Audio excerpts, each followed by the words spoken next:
We want to talk about keeping your space warm. Insulation is crucial in home construction.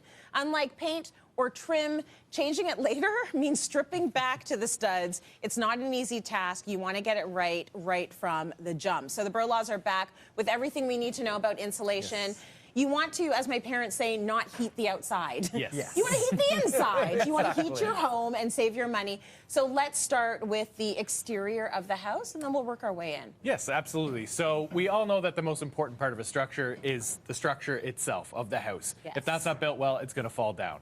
The second most important, in our opinion, and often overlooked, is the insulation. Okay. A house at its roots is just a shelter. So it's supposed to shelter you from the elements. So you want to start with proper insulation to keep that warm air in the wintertime and the cold air in the summertime.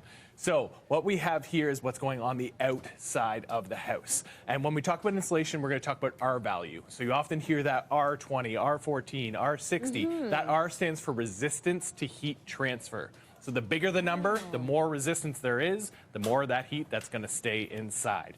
Okay. So on the outside of this house, we did a product called IsoBrace Air Plus. It's made by Isolofoam, which is a Canadian company, which we always love. Amazing. And this went all around the outside of the house, from the basement all the way to the attic, and it was a very fast product for us to use, which we love as contractors. Yeah, okay. So because we've got vinyl going on the outside of this house, vinyl doesn't have an R value. There's no insulation value to that. So we wanted to make sure that we were adding something else to the exterior. So this is a sheathing material, which is what you see with the wood, which would typically go on every house. So you've got your studs, you got to have something that's attaching all that together and giving it some shear structure. Right. So that's what you've got with that. Then we've got that insulation. So you can see this foam that's providing us that R5 insulation on the outside of the house. Yep. And then we've got our house wrap there as well. So it's all three of those products in one. So it made for a faster install for us, which helped save our clients some money on budget as well. Yes. Okay, so you've got these 3 layers happening. It's all in one plank, you get it? Exactly. And you put that everywhere. Yeah. So now we got to go inside. Exactly. What are we doing inside the house to make sure that heat stays in? Before we jump in there, one of the main reasons why we have this on the outside is because in between each stud cavity, you've got all of these studs. And where there is a piece of wood, that's reducing the R value of the wall itself, right? Okay. So you're going to fill these studs with insulation, but everywhere there is one of these, you're losing that.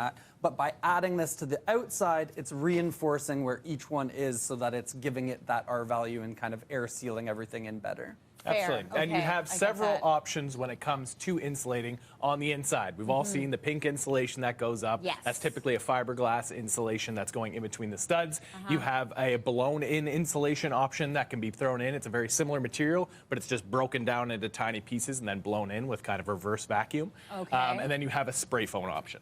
Yeah, and because on this house we've got a lot of different angled roofs that are vaulted all the way up.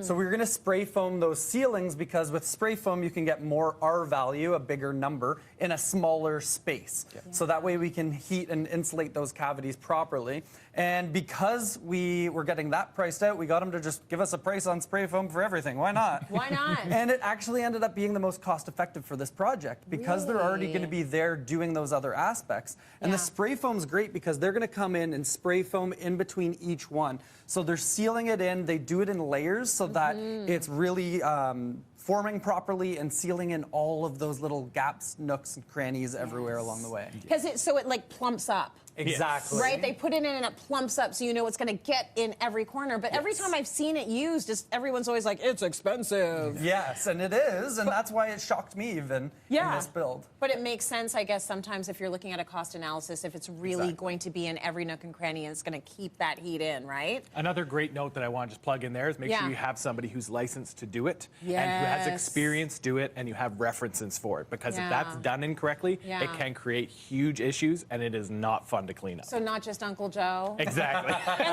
unless Uncle Joe has the license. Exactly. Right? Then bring him in. So basically the way that I like to explain insulation to people is to make it tangible and understandable is think about going out on a cold day. You want to bundle up properly, right? So the ISO brace on the outside of the house, that's like our long johns. It's our base layer that's going to keep us warm and cozy. Then your puffy jacket that you're going to get on nice and cozy, that's your spray foam. Then your attic insulation, you've got your toque on top. Then you don't have the heat sleeping through the attic. And then in the basement, you can add some foam to underneath the concrete there, and that's like your wool socks in the basement, you know? Yes. It can keep you nice and toasty warm all around the house, and you can experience a lot of heat loss in a house. So by going through these steps, this is not a glorious place to spend money, right? Nobody wants to spend money. It doesn't feel good because it's like it's not pretty and no one's ever going to see my spray foam. But by doing it properly, matter. you can save up to 30 to 45% on your energy bills, right? Wow. So if you're building a house that's going to last,